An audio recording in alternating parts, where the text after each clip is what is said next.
시간에도 하나님 아버지와 주 예수 그리스도의 사랑과 은혜와 평강이 성령님의 충만한 역사로 저와 여러분들에게 충만하시기를 주 예수 그리스도의 이름으로 간절히 축원합니다. 앞뒤 좌우 인사 한번 하시겠습니다. 하나님이 당신을 사랑하십니다. 하나님이 당신을 사랑하십니다. 아멘. 할렐루야. 아멘. 우리 성경 말씀 한 두 군만 한 번 더 읽어보겠습니다. 창세기 26장 34절 35절. 창세기 26장 34절 35절. 다 같이요. 시작. 에서가 40세의 헷족속 베엘의 딸 유딧과 헷족속 헬론의 딸 바스맛을 아내로 맞이하였더니 그들이 이삭과 리브가의 마음에 근심이 되었더라. 한 절 더요. 창세기 28장 6절부터 9절까지 28장 6절부터 9절이요. 시작. 에서가 본즉 이삭이 야곱에게 축복하고 그를 바단 아람으로 보내어 거기서 아내를 맞이하게 하였고 또 그에게 축복하고 명하기를 너는 가나안 사람의 딸들 중에서 아내를 맞이하지 말라 하였고 또 야곱이 부모의 명을 따라 바단 아람으로 갔으며 에서가 또 본즉 가나안 사람의 딸들이 그의 아버지 이삭을 기쁘게 하지 못하는지라. 이에 에서가 이스마엘에게 가서 그 본처들 외에 아브라함의 아들 이스마엘의 딸이요 느바이어스의 누이인 마할랏을 아내로 맞이하였더라. 아멘. 할렐루야.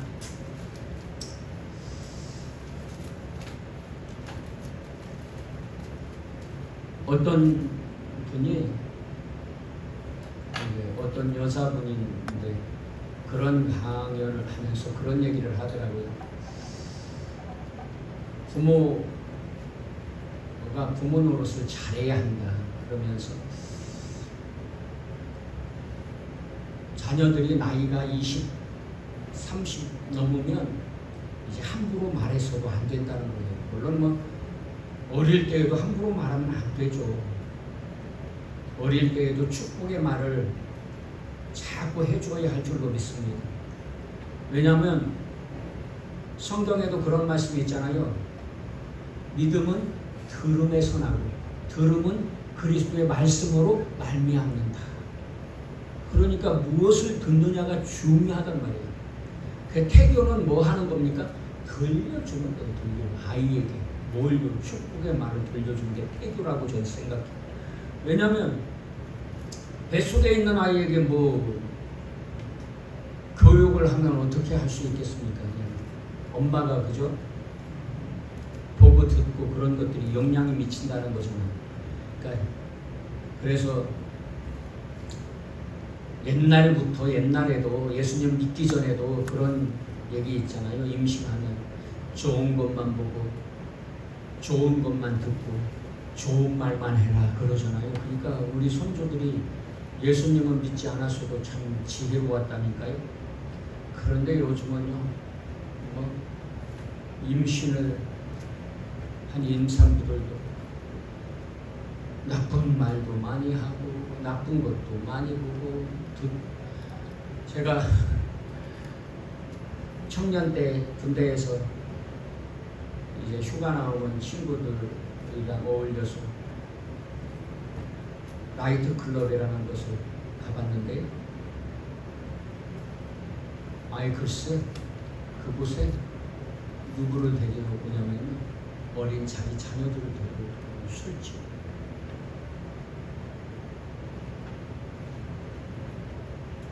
유치원생들 이런 아이들을 부모가 데리고 술집에 나이트 클럽이 뭐 하는 곳입니까? 술 먹고 춤추고 온갖 음담 패설을 하고 그죠? 음란을 저지르는 그런 장소잖아요, 사실은. 그런데 그런 곳에 뭘 아이들에게 뭘 가르칠 게 있어서 아이들을 그런 곳에 데리고 와요? 어쩌면 그랬을 수도 있죠. 아이들을 맡아서 돌봐줄 사람이 없어서 그러면 안 오면 되죠. 그러니까 꼭 장이 술을 먹고 싶으면 집에서 먹어도 되잖아요. 애들이 뭘 보고 배우겠습니까? 그죠? 근데 어쨌든 그분이 자녀들이 20 먹고 30 넘으면요 어떻게 대해야 하냐면 이웃집 청년처럼 대해야 한다는 거예요. 그만큼 조심스럽게 그렇게 함부로 말해서도 안 되고 장성한 아이들에게 욕을 해서도 안 된다는 거예요. 왜냐하면요 막 욕을 하고 어린아이들 나무라듯이 유치원생 초등학생들 나무라듯이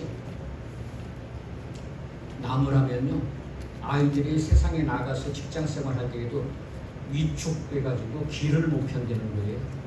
그래가지고 상사가 나무라면 부모가 꼭 나무라듯이 길을 죽어가지고 제대로 일을 못하게 된다는 거예요. 그러면서 존중해야 된다. 자녀들도 저는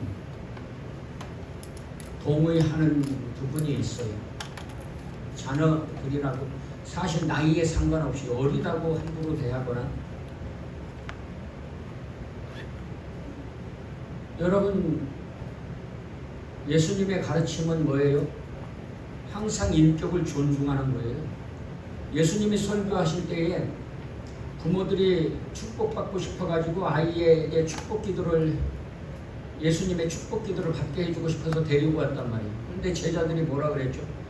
아이들이 뭘 알겠어요? 예수님 설교하시는데도 막 시끄럽게 떠들고 울고 뭐 그러지 않았겠어요? 요즘에만 그랬겠습니까? 그때도 그랬겠죠. 그러니까 제자들이 막 뭐라 그랬단 말이에요. 지금 누가 설교를 하고 있는데 여기 가서 이렇게 난장을 부리고 방해를 하고 에이 썩 물러가 그랬단 말이에요. 그러니까 예수님이 뭐라고 하셨어요? 제자들에게 화를 내셨단 말이에요. 화를 역정을 내셨. 지금 너희들이 무슨 짓을 하고 있느냐. 그러면서 막 꾸짖으시면서 이 아이들도 말씀을 들어야 한다. 그러면서 축복해 주시잖아요. 그래서 적어도 그것을 좀 따라하려고 애들 가만히 놔두라고 해도 어른들이 가만히 있지를 못해요. 어른들이. 네? 왜냐하면 미안하니까. 그런데 또 막 그랬더니 애들이 예배를 그냥 막 방해해도 가만히 있는 부모도 있어요. 그러면 안 되잖아요 또. 그죠? 어느 정도 질서는 잡아줘야죠. 그죠? 그러니까 여러분 예수님을 믿는 게 얼마나 힘든 일인지 알겠죠? 얼마나 지혜롭고 분별력 있어야 하는지 알겠죠? 이래서도 안 되고 저래서도 안 되고 균형 잡히는 삶을 살아야 한다니까요.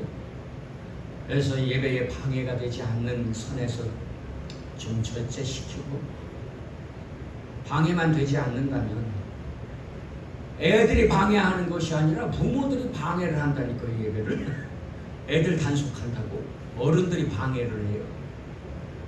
그러지 말았으면 좋겠다. 저는 예수님은 아니지만 좀 배워보려고 그런데 그거 잘 안 되더라고요. 그래서요 예수님은요 어린 아이들을 아주 귀하게 여기고요. 또 이렇게 말씀하시잖아요. 주님은 이런 어린아이와 같지 않으면 천국에 들어갈 수 없다. 그러면서 이렇게 말씀하시는 거잖아요. 그러니까 어떤 성경은요 그냥 그 말씀대로 받아들이면 되는 게 있고 어떤 성경은요 그 의미를 헤아려야 하는 성경이 있단 말이에요. 이런 말씀 이런 어린아이같이 하는 말씀은 그 의미를 헤아려야죠. 이런 아이같이 아이들이 뭐예요? 특징이 뭐예요? 순수하다. 말하면 말한 대로 다 받아들인다. 의심하지 않고 받아들인다. 저 어릴 때는요 TV에 만화 영화 같은 거 나오면 마법사들이 마법을 행하면 실제로 마법이 이루어지는 줄 알았다니까요. 어릴 때에는 산타크로스가 진짜 있어서 선물 주는 줄 알았잖아요. 그죠?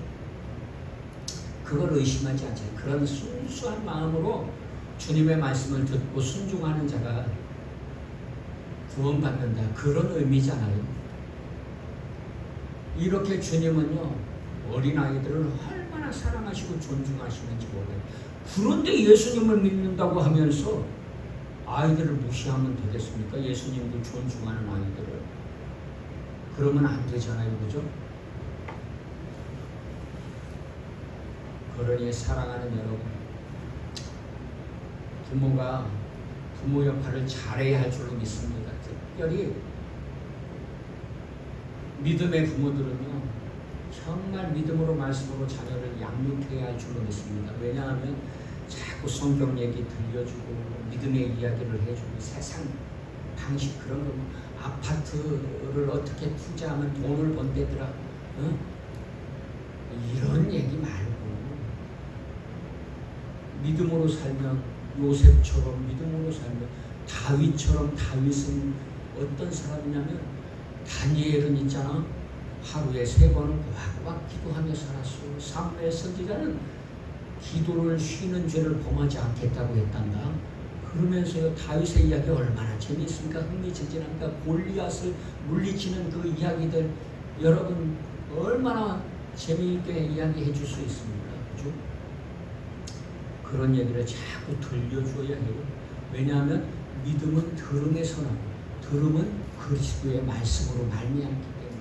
저도요, 우리 자녀들 어릴 때는요, 성경 말씀도 읽어주고 성경 이야기도 해주고 해주었어도 부족하게 생각하고 더 많이 해주고 더 재미있게 해줬어야 되는데 그렇게 못한 것이 안타깝지만, 그리고 책을 읽어줄 때에도 저는 동화책 별로 안 읽어줬어요.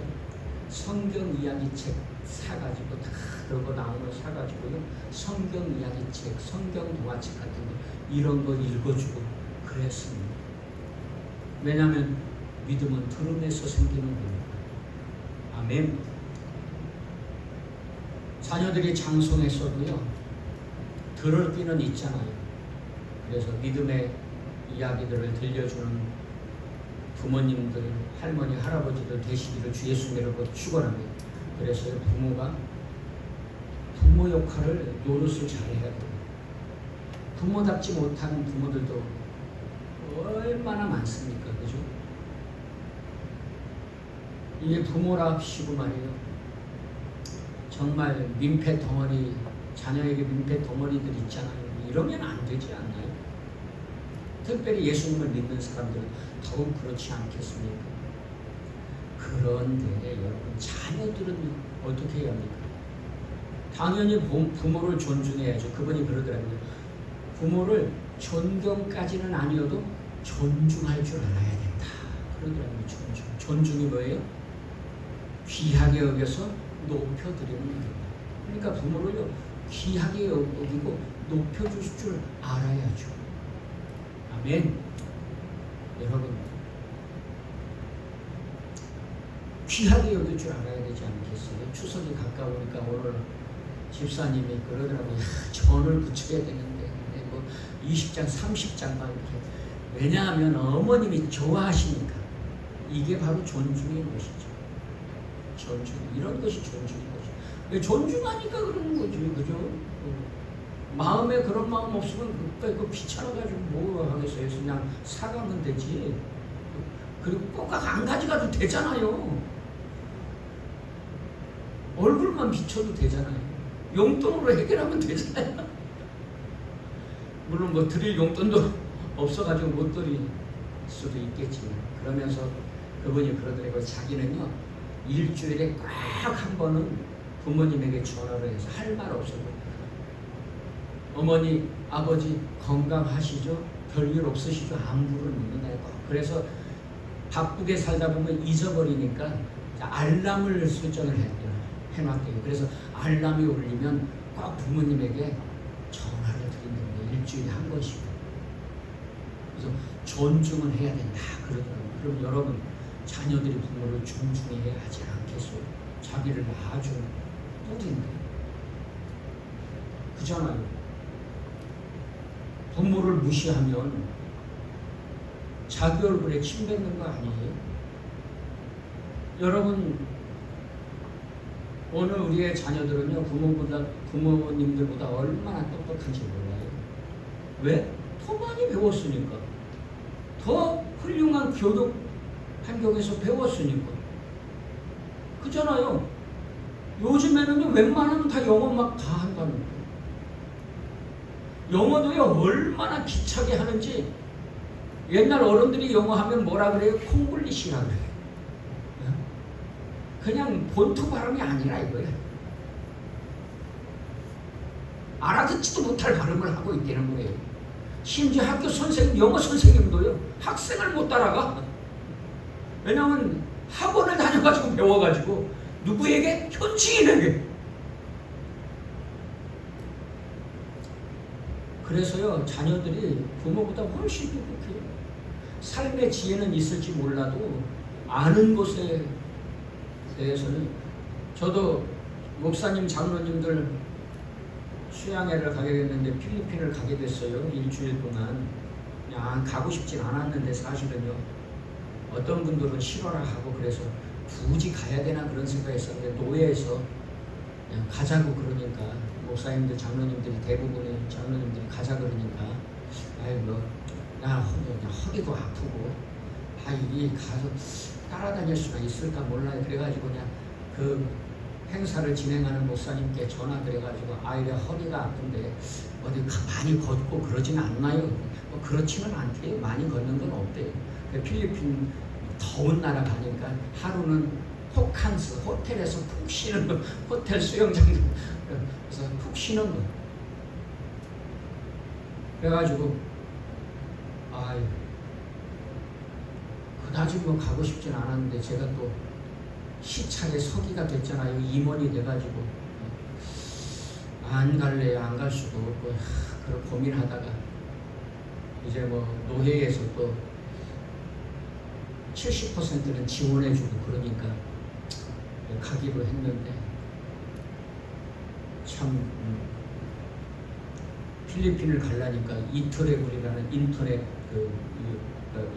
유튜브 프로그램에 있어요. 거기에 입국 신고서를 작성해야 되는 거예요. 그것도 영어로. 하면 하겠지만 되게 복잡하더라고요. 그래서 어떻게 했겠어요? 딸 찬스를 썼죠. 그래가지고 딸한테 해달라고. 그러더니 엄마 거 제 거 해주더니 머리가 아프다고 직접 하래 이제 앞으로. 그래가지고 앞으로도 찬스 쓸 일 있으면 써야지 뭐. 어떡하겠어요. 그랬더니 목사님들이 다 카톡에 올라올 때 딸 찬스를 썼느니 누구의 도움을 받았느니 다 그래가지고 어쨌든 작성했다고 그러더라고요. 또 어떤 분은 막 쉽게 이렇게 해서 올린다고 올렸는데 쉽게 했는데 어렵더라고. 되게 어렵더라고. 그래가지고 제가 그랬어요. 앞으로 필리핀 가지 말자. 힘들어서 가겠어요. 가기 전부터 힘들어가지고 어떻게 좀 간소하게 좀 해야지. 훨씬 똑똑하다니까요. 자녀들 따라갈 수가 없어요. 더 많이 배우고 더 훌륭한 교육 환경에서 배웠기 때문에 우리가. 그렇다고 해서 자녀가 부모를 무시하면 됩니까? 안 되죠. 성경은 뭐라 그래요? 부모를 무시하면 망한다 이렇게 말씀해요. 성경. 부모를 공경하면 복 받는다, 장수하고 잘 된다 이렇게 말씀했어요. 자기를 낳아준 엄마 아빠 무시하면요 자기 얼굴에 침 뱉는 거죠.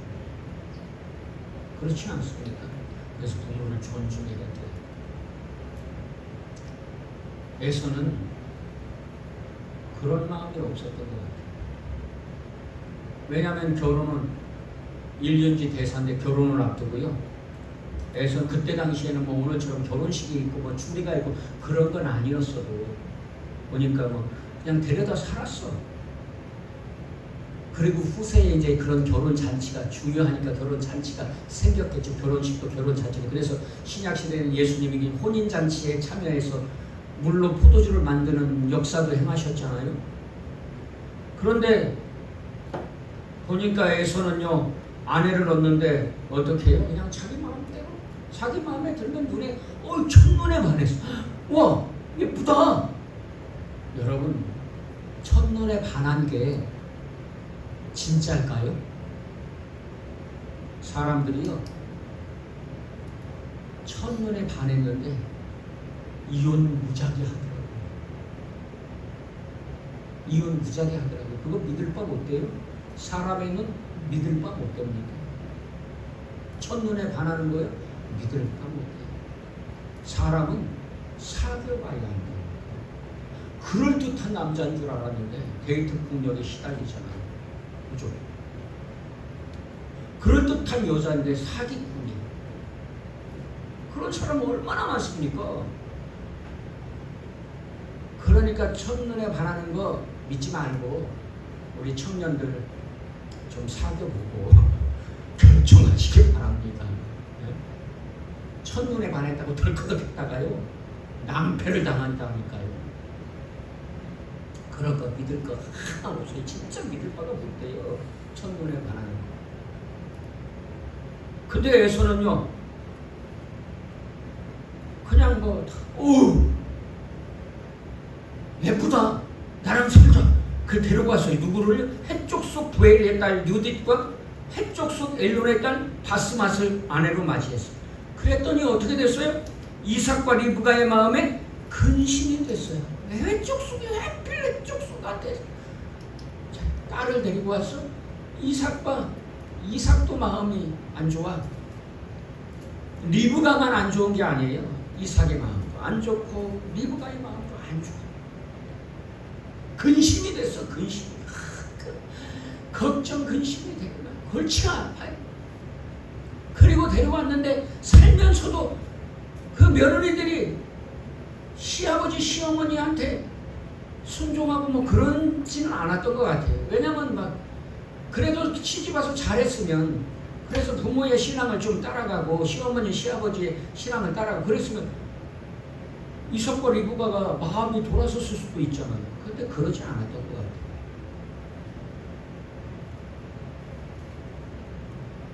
그래서 에서도 알았죠. 이삭과 리브가가 아버지 어머니가 자기 아내들을 별로 안 좋아한다. 근심스러워한다. 그런 거 알았단 말이에요. 그런데 야곱에게 장자의 명분을 뺏기고 또 축복을 뺏기고 일을 가니까 리브가가 야곱을 자바단 아람으로 보내면서 라반에게 보내면서 해쪽 속에게서 아내를 데려오지 말고 너는 가서 네 삼촌에게 가서 거기서 아내를 맞이해라. 그래가지고 이삭에게 야곱은 해쪽 속의 딸들이 우리의 근심이잖아요. 당신도 그렇잖아요. 야곱은요 그렇게 결혼시키고 싶지 않아요. 그러니 가서 아내를 데려오도록 합시다.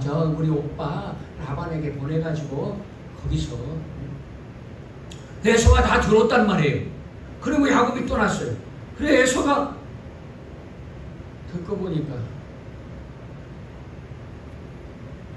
마음이 안 좋아. 그리고 좀 뭔가를 해보려는 마음도 생겼어. 그런데 어떻게 했어요? 28장 6절에 에서가 본즉 이삭이 야곱에게 축복하고 그를 바단 아람으로 보내어 거기서 아내를 맞이하게 하였고 또 그에게 축복하고 명하기를 너는 가나안 사람의 딸들 중에서 아내를 맞이하지 말라. 가나안 사람의 딸들 중에서 아내를 맞이하지 말라. 왜냐면요 여러분 가나안 사람들이 꼭 이방인이어서가 아니라 가나안 족속들이 얼마나 우상숭배에 쩔고 부패하고 죄악이 관영한지 몰라요. 그래가지고 하나님께서요 가나안 땅을 이스라엘에게 주신다고 하셨는데 가나안 땅이 멀쩡한데 하나님이 뺏어서 주신 게 아니라고요. 오해하시면 안 돼요. 가나안 땅이 심판받을 수밖에 없는 악을 행하고 있었기 때문에 하나님께서 그 죄악에 대해서 심판하시고 대신에 이스라엘 백성들로 하나님의 민족으로 가나안 땅에서 살게 하신 것이죠. 그리고 그 민족을 통해서 세계에 복음을 전하시기 위해서 하나님의 선하신 뜻 가운데 그렇게 하신 것이잖아요. 그런데 가나안 사람의 딸들 중에서 아내를 맞이하지 말라 했고 또 야곱이 부모의 명을 따라 바단 아람으로 갔으며 에서가 또 먼저 가나안 사람의 딸들이 그의 아버지 이삭을 기쁘게 하지 못하는지라. 그러니까 해쪽 속의 딸은 가나안 땅 족속 중에 한 족속의 딸이었던 것이죠. 그러니까 이게 마음에 안 들어 하니까 에서가 안 되겠다. 다른 여자, 다른 아내를 좀 맞이해야 돼. 엄마 아빠가 이렇게 근심스러워하고 싫어하는데 좀 다른 방안을 좀 모색해요. 새 아내를 맞이하자. 아니 그랬으면 이삭과 리브가한테 정중하게 말씀드릴 수도 있었잖아요. 아버지, 어머니, 죄송해요. 제가 아내를 잘못 얻어가지고 헷족 속에 대해서 가나안 족속에서 아내를 얻어서 어머니, 아버지의 근심이 되게 해드렸네요. 죄송해요. 용서해 주세요. 이제 어머니, 아버지에게 좀 기쁨이 되고 싶어요. 다른 아내를 좀 맞이하고 싶어요. 어떤 여인으로 아내를 삼을까요? 이렇게 여쭤볼 수 있었잖아요. 근데 그러지 않고 에서는 어떻게 해요? 이스마엘에게 가서 그 본처들 외에 아브라함의 아들 이스마엘의 딸이요 느바요스의 누이인 말라세를 아내로 삼았다. 그래요. 그런데 여러분, 이 이스마엘은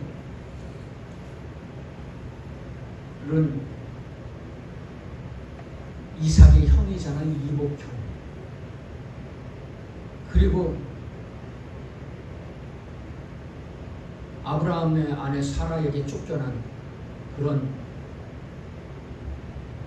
그래서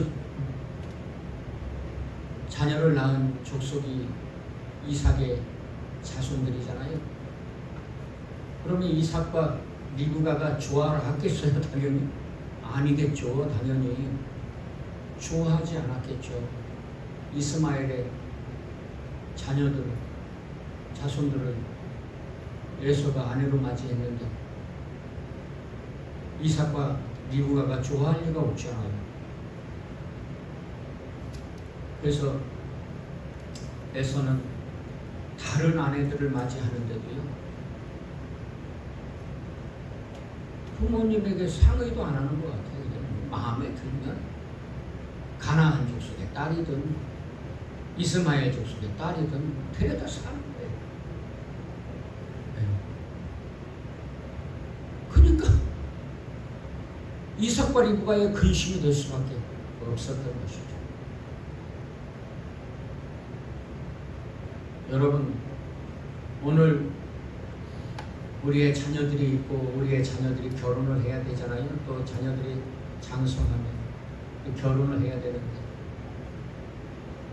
어쩌면 좋을까요? 그냥 뭐 부모라고 마음대로 할 수는 없잖아요. 그렇다고 자녀들 자기들 마음대로 하는 것도 옳은 일은 아니지 않습니까? 그리스도의 사람들이 그것이 부모를 공경하는 것은 아니잖아요. 부모를 존중하는 것은 아니잖아요. 귀하게 여기고 높여드리는 것은 아니잖아요. 자기들 마음대로 그렇게 하는 것. 요즘에는 막 세상이 다 그래가지고 막 요즘에는 뭐 사실 뭐 결혼식 안 하는 것, 원래 뭐 아브라함 때에도 보니까 뭐 안 했던 거 같고, 이삭도 그냥 가서 아내 가만 데려보니까 그냥 같이 살았잖아요. 결혼식 하지 않고. 그때는 뭐 결혼식이라는 그런 제도가 없었던 것 같아요. 그러니까 뭐 결혼 예식 굳이 뭐 안 해도 혼인 신고만 해서 살면 될 수도 있을 것 같기는 해요. 뭐 주례. 그런데 이제 후대에 와서 결혼 예식이 전통으로 자리 잡았고 주례도 하게 되는데, 저는 개인적으로 예수님을 믿는 사람들이 목사님 주례로 세워서 축복받고 말씀으로 축복받고 축복기도 받는 것은 좋은 일이라고 생각합니다. 저는 좋은 전통이고, 굳이 뭐 요즘에는 그 자기들 부모들한테 주례가 아니라 그냥 뭐 좀 하고 싶은 말 이야기하라고 하기도 하고 그러는데, 좀 의미가 제 생각, 이건 뭐 제 생각, 이건 진리는 아니니까 제 생각인데 좀 의미가 떨어지지 않나 그런 생각이 들어요. 부모님이 자녀들에게 해주고 싶은 말 있으면 언제든지 해줄 수 있잖아요. 꼭 결혼식이 아니어도 해줄 수 있지 않나요? 축복은 늘상 할 수도 있는 거고. 그런데 하나님께서 세우신 주의 종들이라고 하는 목사님들, 구약 성경에도 보면 민수기에도 그러잖아요. 제사장들은 백성을 축복하고 백성들은 아멘하면 그 복이 너희에게 임할 것이다. 이렇게 말씀하시잖아요. 여호와는 하나님의 자녀들에게 복 주시고 지키시기를 원하며, 여호와는 그 얼굴로 하나님의 자녀들에게 비치사 은혜 베푸시기를 원하며, 여호와는 그 얼굴을 하나님의 자녀들에게로 향하여 드사 평강 주시기를 원합니다 하고 축복하고, 백성들은 아멘하면 그 복이 임한다고 하지 않습니까? 그래서 저는 지금도 새벽에 기도할 때마다 그렇게 기도해요. 충만한 교회 성도님들을 위해서, 자녀들을 위해서 저 기도합니다. 아멘. 아멘하면 복될 줄로 믿습니다. 아멘. 예. 왜냐하면 하나님께서 그렇게 말씀하신 것이니까요.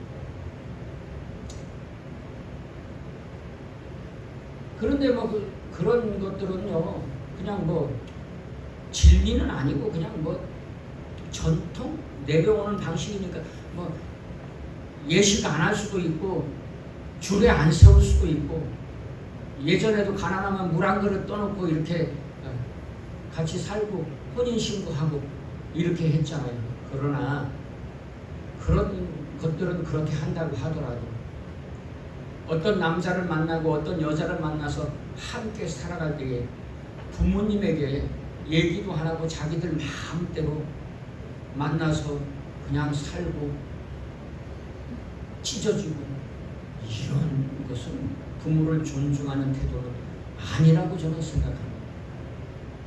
결혼할 때에는요, 여러분 꼭 부모님에게 좀 말씀드리고, 부모라고 다 옳은 것은 아닙니다. 그렇다고 자녀가 다 옳은 것도 아니잖아요. 그러면 서로 부모는 자녀를 존중하고 자녀는 부모를 존중하면서 서로 무엇을 위해서요? 부모들은 하나님의 영광을 위해서 자녀들의 배우자를 위해서 기도하고 또 살피고, 하나님의 영광을 위해서 자기 마음에 드는 그런 사위감 며느리감이 아니라 하나님의 영광을 위해서, 자녀들도요 자기의 어떤 첫눈에 반하는 그런 사람이 아니라 하나님의 영광을 위해서 잘 살펴서 믿음 안에서 분별하고, 그래서 남자도 만나고 여자도 만나고 결혼할 수 있어야 하지 않겠습니까? 여러분, 요즘 세상이 아무리 어떻게 변한다고 해도 세상이 변하는 대로 세상의 방식대로 따라가면 그게 머리입니까? 꼴입니까? 그게 꼴이죠. 머리는 아니잖아요. 머리는요, 세상이 잘못된 방향으로 가면 옳은 대로 인도할 수 있는 것이 머리의 역할 아니겠습니까? 그것이 그리스도인들이 해야 할 일이고요. 그러니까 세상이 어떻게 변하더라도 그리스도인들은 진리 안에서 하나님 중심으로, 말씀 중심으로 바른 길을, 옳은 길을 가고 선택해야 하지 않겠습니까? 그래서 로마서 12장에도 그런 말씀이 있잖아요. 너희는 이 세대를 본받지 말고 마음을 새롭게 함으로 하나님의 선하시고 기뻐하시고 온전하신 뜻이 무엇인지 분별하도록 하라 하고 말씀하고 계시지 않습니까? 그렇게 살아야만 머리가 되고 머리 역할을 제대로 할 수 있는 것이죠. 결혼은요, 1년치 대사지 않습니까? 1년치 대사라는 말이 뭐예요? 인생사에서 가장 중요한 일이라는 거잖아요. 아주 가장은 아니라고 할지라도 큰 중요한 대사라고 하잖아요. 큰일이라고 하잖아요.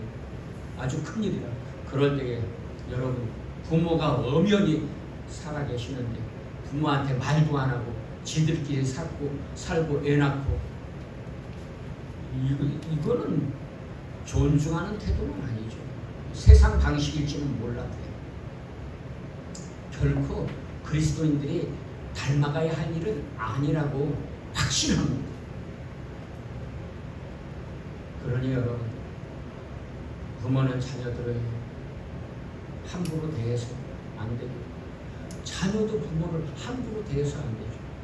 성경은요, 자녀가 부모를 함부로 대하면 돌로 쳐 죽이라 그랬다니까요. 성경에는요, 저주받는다 그랬다니까요. 망한다 그랬다니까요. 부모를 공경하고 존중하면 복을 복을 찾아 손좀 받는다고 말씀하고 계시고요. 계명에서도 10계명에서도 하나님께서 엄히 정해주신 말씀이지 않습니까?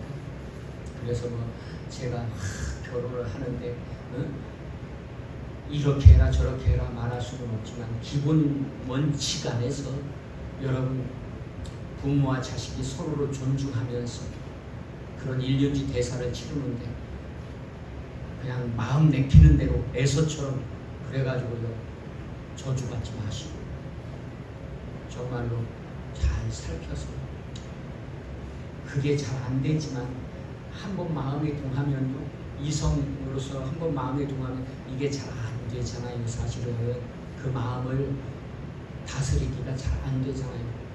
그러니까 어떻게 해야 돼요? 평소에 기도하고 또 기도하고 쉬지 말고 기도해서 우리가 지혜롭고 현명하게 그리스도인으로서 머리로서 살아갈 수 있기를 주 예수 그리스도의 이름으로 간절히 축원합니다. 기도하시겠습니다.